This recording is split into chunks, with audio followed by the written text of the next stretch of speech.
গোপালপুর সমবায় সমিতিতে দুর্নীতির অভিযোগ, আমানত ফেরতের দাবিতে গ্রাহকদের বিক্ষোভ। পশ্চিম মেদিনীপুর জেলার ঘাটাল মহকুমার দাসপুরের গোপালপুর সমবায় সমিতিকে ঘিরে চাঞ্চল্য ছড়িয়েছে। সমিতির বিরুদ্ধে লক্ষ লক্ষ টাকার দুর্নীতির অভিযোগ তুলে বিক্ষোভে সামিল হলেন এলাকার বহু গ্রাহক ও বাসিন্দা। অভিযোগ, এলাকার সাধারণ মানুষ দীর্ঘদিন ধরেই নিজেদের কষ্টার্জিত অর্থ এই সমবায় সমিতিতে জমা রেখেছিলেন, কিন্তু বর্তমানে সেই টাকা তুলতে গেলে গ্রাহকদের বারবার ঘুরিয়ে দেওয়া হচ্ছে। কোনোভাবেই আমানতের টাকা ফেরত পাচ্ছেন না বলে অভিযোগ তাদের। গ্রাহকদের প্রশ্ন, সমিতিতে জমা রাখা সেই টাকা কোথায় গেল, কিভাবে তা খরচ হলো? এলাকাবাসীদের আরও অভিযোগ, সমিতির ম্যানেজার সুমিত চক্রবর্তী দীর্ঘদিন ধরেই পলাতক, তাকে বাড়ি বা অন্য কোথাও খুঁজে পাওয়া যাচ্ছে না। এদিন গ্রাহকরা সমিতিতে এসে দেখেন অফিসে তালা ঝুলছে এবং কর্মকর্তাদেরও কোনো খোঁজ নেই।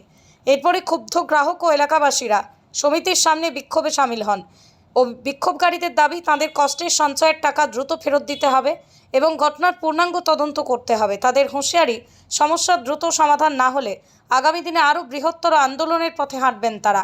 সূত্র মারফত আরও জানা যায়, এই সমবায় সমিতিতে প্রায় 5 কোটি টাকা ঋণ নিয়েছে এলাকার একাধিক প্রভাবশালী ব্যক্তি।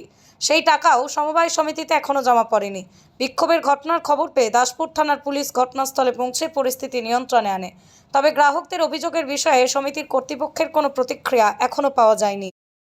কতদিন ধরে ঘুরছেন? 8 মাস ঘুরছি আমরা দুজনে, বেদমি এসছি বলবে অমুক জায়গায় দাঁড়াও, ঠিক দিয়ে দেবো। কাকু বলিনি গোপনীয় টাকা দেবো, তাই বলছি গোপনীয় টাকা দিয়ে দেবো, তুমি রোদ বাঁধে দাঁড়াবে, ঠিক দিয়ে দেবো। এই কাকু বলবেন নি, আর এত হয়ে যাচ্ছে টাকা, আমরা দিয়ে দেবো। তোমরা কিছু কাকু বলিনি, আমি কারো টাকা মারবো নি, আমি হাত তুলে বলছি আমি টাকা সকলে দিয়ে দেবো, একটা টাকাও মারবো নি। এরকম করে ভুলি আমাদেরকে 8 মাস 9 মাস ঘুরে হচ্ছে। কিরকম কত টাকা আছে? আমাদের অনেক টাকাই হচ্ছে। কি নাম আপনার? বেলাগানি বেড়া। টাকা পাননি? 10 টাকাও দেয়নি আমাদেরকে। প্রায় ডাক্তার দেখাবো, এখন ডাক্তার দেখাতেও পাইনি। এই যে মাটি হয়ে যাচ্ছে শরীর একেবারে, টাকা না খেয়ে দিয়েছে, রেখে রেখে সময় এসে আমরা একদিন ছেড়ে ডেলিয়ে আসবো,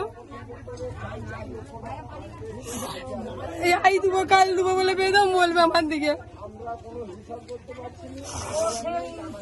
এখানেই বাড়ি? আমাদের ঘরে এই পেছনে, এই সমিতি ঘরে পেয়ে আমাদের পাশে ঘর, এই ঘরে এই বনগুলো পেরালেই।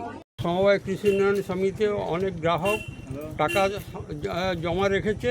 সেই টাকা প্রয়োজন সময় তারা তুলতে এলে তারা টাকা পাচ্ছে না।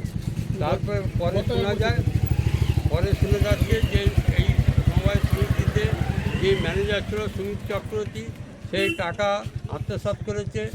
পরে আরও শোনা যায় যে কয়েক কোটি টাকা আত্মসাৎ করেছে। সেই টাকা আজ পর্যন্ত পাওয়া যাচ্ছে না, তাকেও পাওয়া যাচ্ছে না। আর আমরা গ্রাহকরা মাঝখান থেকে ঘুরে যাচ্ছি। আমাদের সঞ্চিত যে টাকা, সময়ে অসময়ে বৃদ্ধরাও যে টাকা নিয়ে যে ওষুধ কিনবে তাও পাচ্ছে না, এসে ফিরে যাচ্ছে এই রোদে, তার দিকে নির্যাতন হতে হচ্ছে, কষ্ট করতে হচ্ছে, তবু দিনের পর দিন ঘুরে যাচ্ছে, টাকা পাচ্ছে না। এই অসহায় অবস্থায় আমরা গ্রাহকগণ এখন কী করবো ভেবে কুলকেরা চিন্তা করতে পারছি না। সর্বসাধারণ যারা গোপালপুর সমিতিতে ফিক্সড ডিপোজিটে পয়সা রেখেছেন, সেই হিসাবে পয়সা ফেরত পাচ্ছি না। আর সেই হিসাবে আমরা একত্রিত হয়েছি কিভাবে পয়সাটা ফেরত পাওয়া যায়। তো সেই হিসাবে আমরা সাহায্য চাইব প্রশাসনের কাছে, শ্রী সুবন্ধী অধিকারের কাছে, মুখ্যমন্ত্রী। কি নাম তোমার? আমার নাম মায়ারানী বেরা। কত টাকা আছে সমবায় সমিতিতে? অনেক টাকা আছে। ও, টাকা পেয়েছেন? বুঝছি না, আই দেবো কাল দেবো, ঘুরে ঘুরে শরীর খারাপ হয়ে গেছে, আসতে পারিনি, তবু এসছি। আজকে দেবো, মোবাইলে দেবো, মোবাইল নম্বর ঘুরে ঘুরে 10 মাস ঘুরছি, টাকা দিচ্ছেন। ওর নাম আমি জানিনি, কি ভালো না। মানে এই সমিতিতে রেখেছিলেন? হ্যাঁ, সমিতিতেই রেখেছি। এসে এসে ঘুরে ঘুরে এই সব দিনই আমি এসি, প্রত্যেক দিন এসি, খোঁজ নিতে এসি, ঘর লোক জব্ব করবে তবু এসি। কবে দিবে দিচ্ছে না। একবার যখন গৌরা হিড়িক লাগে বলে আমার টাকা দিয়ে দেবো, কিচ্ছু হবে না, চুপ করে বসে থাকো, কিচ্ছু হবে না। এই টাকা পাবো না পাবো তাও জানিনি, আর বয়সে কত খাটবো, কাজ করবো। কি নাম তোমার? আমার নাম মায়ারানী বেরা। এইখানেই বাড়ি? হ্যাঁ, গোপালপুরে বাড়ি। কি হয়েছে ঘটনাটা? আজকে এই গোপালপুর সমবায় সমিতি আজকেই বন্ধ হয়েছে। আগামী কাল পর্যন্ত খোলা ছিল, সব দিন খোলা আছে। কালকে আমরা নিতাই বাবুকে বলেছিলাম, সে আজকে বলছে হবেনি। কেন হবেনি? না, আমরা মিটিং আছে। হ্যাঁ, প্রতিদিন খোলা, কিন্তু আজকে জমায়েত হওয়ার জন্য মানুষ তারা আজকে ভয় পালিয়ে গেছে। হ্যাঁ, এই হচ্ছে বোর্ডের মানে কর্তব্য। মানুষ গ্রাহক টাকা রেখে আজকে টাকা পাচ্ছে না। তাহলে মানুষ কোথায় যাবে? বাড়িতে রাখলে চুরি হয়ে যাচ্ছে, ব্যাংকে রাখলে চুরি হয়ে যাচ্ছে। আচ্ছা চোর কোনটা? বাড়িতে তাহলে চোর কারা? চোর যারা পেটের দায় একটা যদি রুটি চুরি করে তাদের দিকে জেলে নিয়ে যাচ্ছে। এই সুমিত চক্রবর্তী এবং বোর্ডের যত লোক আছে তারা যে কয়েক কোটি টাকা মেরে যায় তারা আজকে বিন্দাস ঘুরছে।